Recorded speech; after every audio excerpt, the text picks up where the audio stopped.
Assalamualaikum warahmatullahi wabarakatuh. Saudaraku yang beriman dan dirahmati Allah. Setujukah kalian jika Israel digelar sebagai pelaying victim yang handal? Sayangnya alih-alih mendapat perhatian dengan pelaying victimnya, tentara Zionis justru membuat banyak blunder. Sehingga kebohongan yang mereka lakukan satu persatu terbongkar. Yang paling parah, setelah sebulan lebih orang-orang percaya bahwa Hamas telah membombardir warga sipil Israel. Di sebuah acara festival, siapa sangka jika serangan brutal itu ternyata dilakukan oleh tentara Zionis sendiri. Pertanyaannya, bagaimana itu bisa terjadi? Tetap tonton terus video ini hingga akhir agar kalian tidak gagal paham dan tersesat. Kebenaran pasti akan menemukan jalannya, seperti itulah kata bijak sekaligus kenyataan pahit yang harus diterima tentara Zionis atas kebohongan yang mereka sebarkan.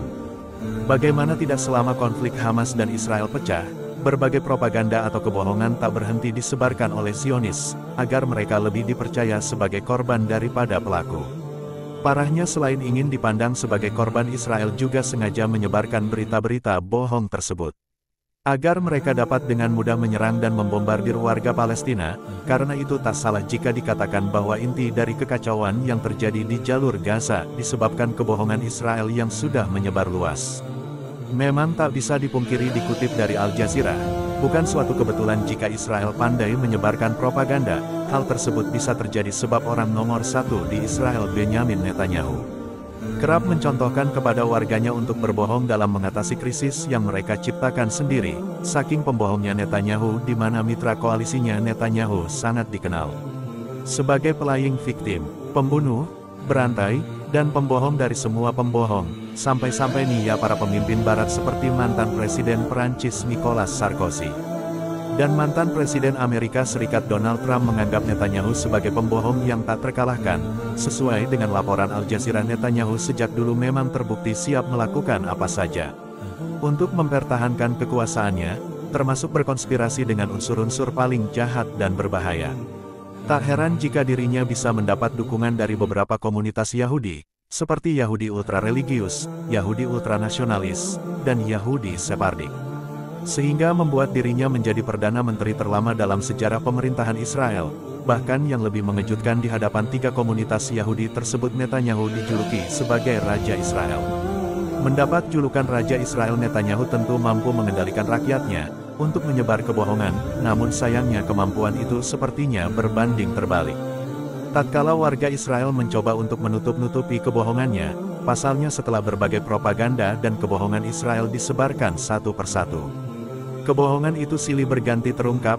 Jika masih ingat, mungkin kalian pernah mendengar atau melihat beritanya di mana tentara Zionis mengatakan bahwa Hamas telah menyerang warga sipil Israel yang sedang menghadir festival musik dan menelan 260 korban jiwa. Sampai-sampai kabar itu sempat membuat sebagian umat muslim kecewa dengan serangan Hamas tersebut. Ternyata setelah sebulan lebih kabar itu dipercaya oleh umat muslim, bahkan banyak orang di seluruh dunia. Sebuah hasil investigasi polisi Israel mempertegas kesaksian yang berkembang selama ini bahwa tentara Zionis sendirilah yang menembaki warga sipilnya saat festival musik Supernova Sabtu tanggal 7 Oktober tahun 2023. Sebenarnya pada hari di mana peristiwa itu terjadi, beberapa pihak sudah memastikan bahwa Hamas tak menargetkan pemukiman atau warga sipil yang sedang mengikuti konser musik tersebut.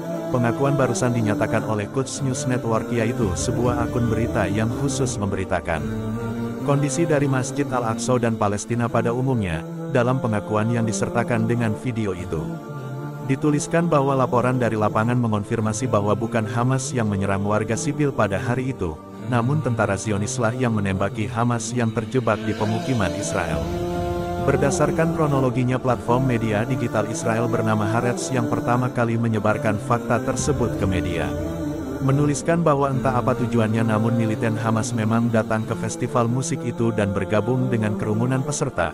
Meski demikian, militen Hamas tak menyerang apalagi membuat kekacauan. Akan tetapi tatkala keberadaan Hamas sudah diketahui oleh tentara Zionis, baku tembak antar kedua belah pihak pun tak terhindarkan. Tentu warga sipil yang panik berada dalam kondisi seperti itu berlarian tak terarah untuk menyelamatkan diri mereka masing-masing, apalagi dalam baku tembak itu. Israel memang merespon Hamas secara berlebihan. Mereka menurunkan helikopter Apache dan drone bersenjata SIG untuk membendung serangan Hamas agar tak meluas. Mirisnya alih-alih membendung serangan Hamas, tentara Zionis justru menyerang secara membabi buta yang berdampak pada warga sipil. Bisa kalian lihat di cuplikan video berikut ini, rekaman yang seperti diambil dari helikopter berkali-kali menembakkan rudal ke permukaan.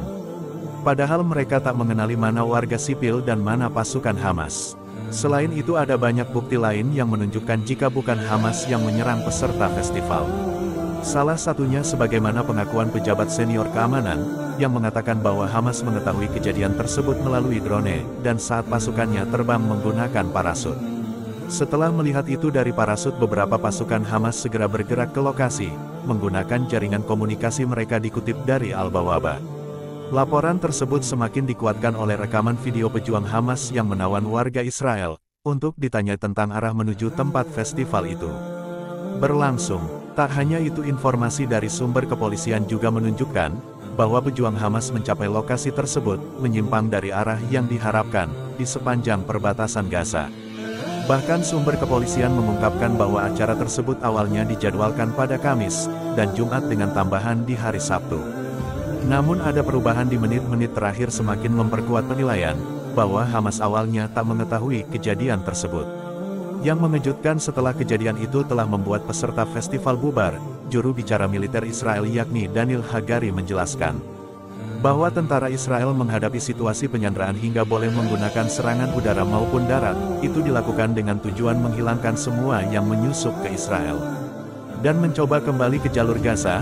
Mirisnya jangankan membuat pasukan Hamas hilang, saudara, Israel justru membuat sebagian warganya khawatir akan keselamatannya sebagai sandera. Lebih parahnya lagi, tindakan tentara Zionis yang menyerang secara membabi buta kepada peserta festival, ternyata telah disetujui oleh petinggi-petinggi mereka, seperti Menteri Keuangan dan pemimpin pemukiman Israel Bezalel Smotrich. Meminta tentaranya menyerang tanpa mempertimbangkan sandera atau tawanan. Dikutip dari CNBC, Bezalel mendesak tentara Zionis untuk memukul hamba secara brutal dan tak mempertimbangkan masalah para tawanan secara signifikan. Alhasil, sesuai dengan hasil investigasi kepolisian setempat, pada saat tragedi itu pecah dilaporkan sekitar 260 orang yang tewas. Namun kenyataannya jumlah korban dari peristiwa itu menjabat 364 orang sebenarnya. Selain terungkapnya siapa pelaku pada serangan festival musik saat itu, masih ada banyak lagi kebohongan Israel yang sudah terungkap, beberapa di antaranya, seperti klaim tentara Zionis menemukan daftar nama-nama pejuang Hamas di rumah sakit. Padahal nyatanya hanya jadwal piket. Kemudian tentara Zionis juga pernah mengklaim menemukan sebuah lorong tempat persembunyian pasukan Hamas di rumah sakit Al-Shifa. Tapi dengan cepat pihak Hamas membantai klaim itu dengan berkata bahwa kebohongan yang tak berdasar, dan benar saja setelah ditelusuri apa yang klaim oleh Israel itu ternyata tempat penampungan air rumah sakit. Dari beberapa kebohongan barusan dan kebohongan Israel yang sudah dibahas panjang lebar dalam video ini, sudah semakin membuktikan jika Israel adalah penjahat perang, yang ingin merebut Palestina, dengan menghalalkan berbagai cara termasuk membunuh warga sendiri. Saudaraku yang beriman, setelah menonton video ini bagaimana pendapat kalian? Dengan orang-orang yang masih mendukung Israel. Wallahu a'lam bishawab. Terima kasih saudaraku yang menonton video ini hingga akhir. Dan sampai jumpa di video selanjutnya.